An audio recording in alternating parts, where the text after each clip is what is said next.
Fast, focused, and fearless. Here's everything you need to know this rush hour of July 23, Tuesday. I'm Riza Diaz.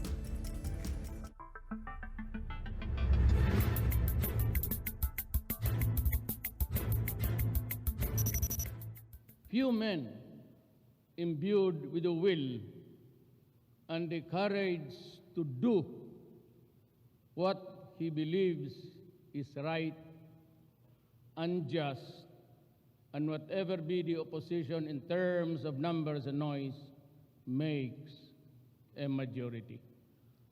For it is not the eagle in the fight, but the fight in the eagle that matters.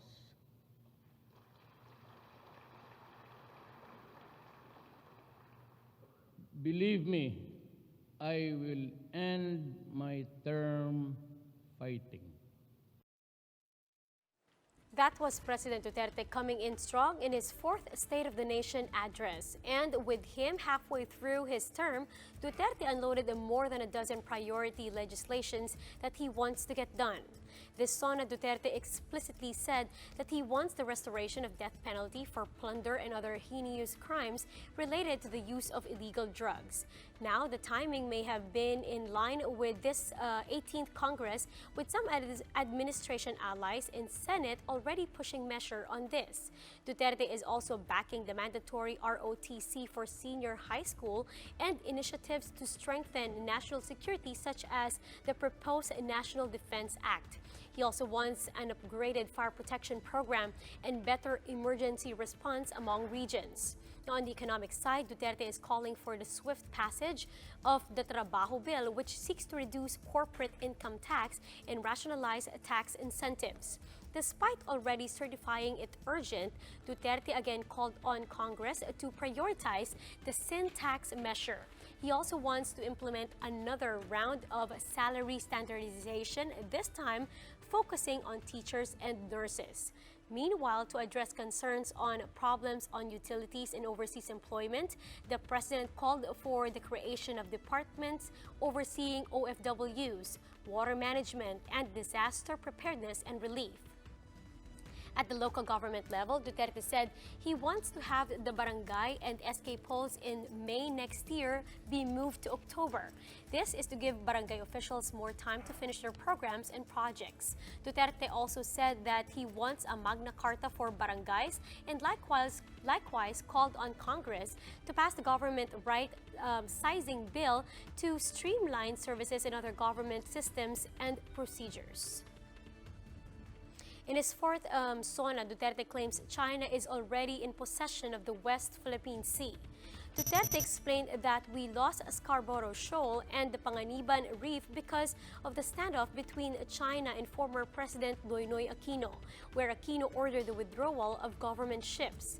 And that's why Duterte can only appeal to China to allow Filipino fishermen to fish in the disputed waters. Yan ang problema. Sila yung in possession and claiming all the resources there as an owner. Sabi ko, so when I said I allowed, that was on the premise that I own the property. Pero hindi tayo in control of the property. However, Senior Associate Justice Antonio Carpio refuted President Duterte's claim that China is already in possession of the West Philippine Sea. In a statement on Monday, Carpio said that foreign naval bodies like the U.S. and Japan frequently sail and conduct naval drills in the South China Sea and the West Philippine Sea, which demonstrates that the two are separate bodies of water. In fact, Carpio says that China is only in possession of 7 features in the Spratlys as well as the Scarborough Shoal. The magistrate added that the total features owned by China is only less than 7% of the disputed territory. Meanwhile, here are the biggest stories from the dailies. President Rodrigo Duterte reiterated his vow to end corruption in his term during his fourth SONA yesterday. Business World reports that the president claimed to have fired or cause the resignation of more than 100 government officials without regard to relationship, friendship, and alliance. However, Duterte believes that the fight is not over, as he called on the LTO, SSS, BIR, LRA, and Pag-ibig to improve their service. We find corruption everywhere in government when every malefactor watching his cohorts back in blatant disregard of his oath when he assumed public office. No amount of euphemism can trivialize or normalize betrayal of public trust or any other criminal offense. It is an injury laced with insult. It is both a national embarrassment and a national shame.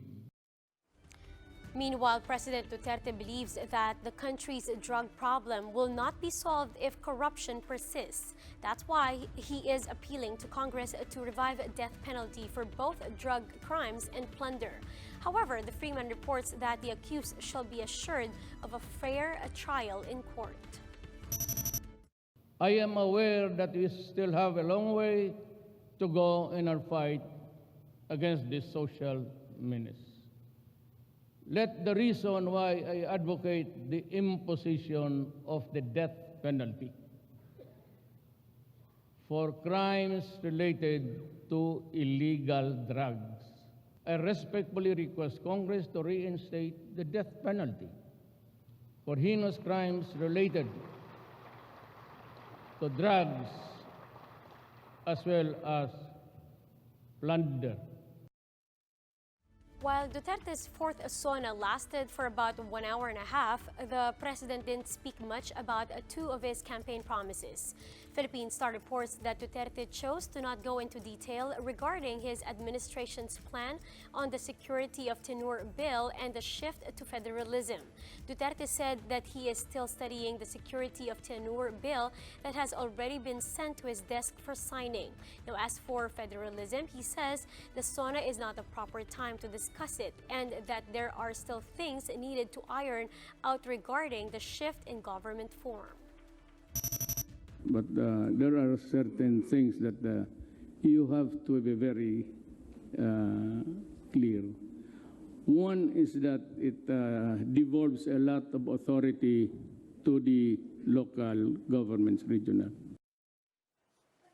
The 18th Congress opens with both old and new faces, welcoming in Taguig Representative Alan Peter Cayetano as House Speaker and Senator Tito Sotto retaining his spot as Senate President. And Ria Fernandez has this report.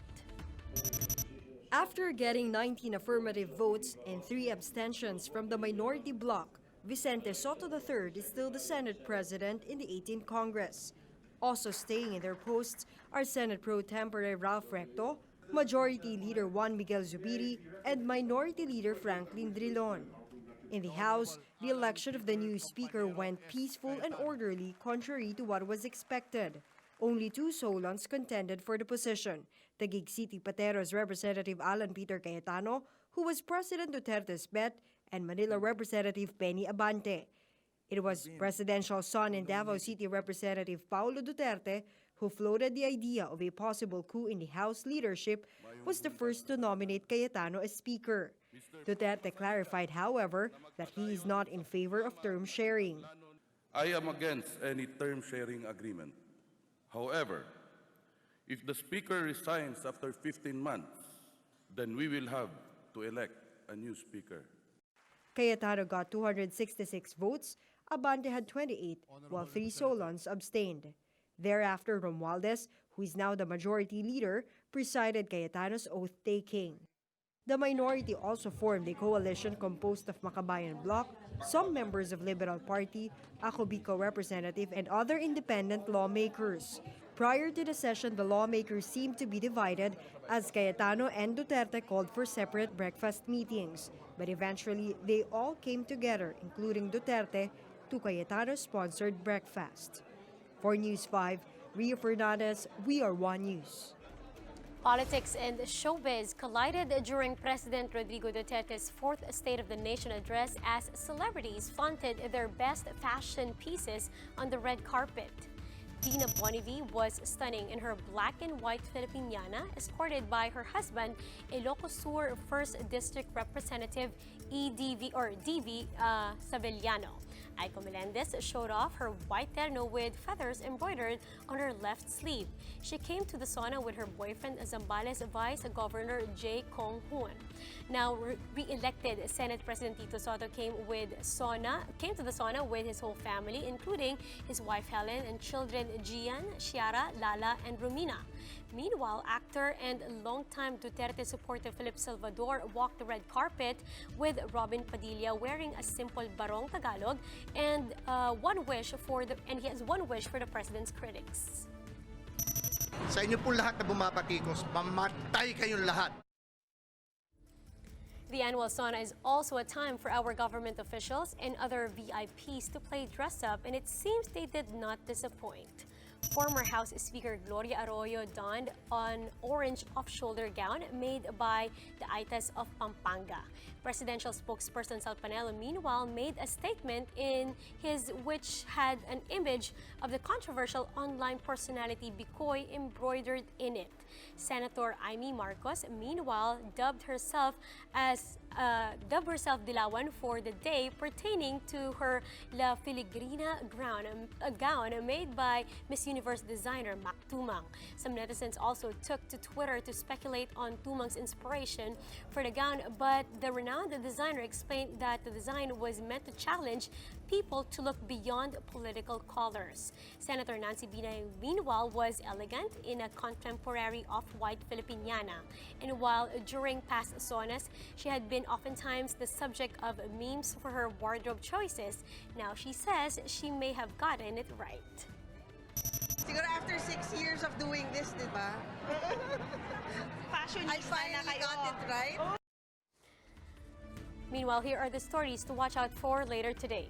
Some oil companies are slashing their pump prices by 25 centavos per liter for regular gasoline and 40 centavos for kerosene. PSL heads to Muntinlupa Sports Center. In the first serving, both the PLDT Home Fiber and Santa Lucia will battle to end their losing streak. Then in Game 2, can Marinerang Pilipina finally clinch their first win? Find out as they square off with Generica Ayala. And more hard-hitting action in the PBA Commissioner's Cup quarterfinals. At 4:30, can Magnolia even out a Manila Clasico, or will Barangay Ginebra close it out? Then at 7, Blackwater will be tested against the experienced crew of the Rain or Shine Elastic Painters. Catch the games live on PBA Rush. And that's how the day is shaping up to be. Join us again next time for another round of Rush. I'm Riza Diaz. We are One News.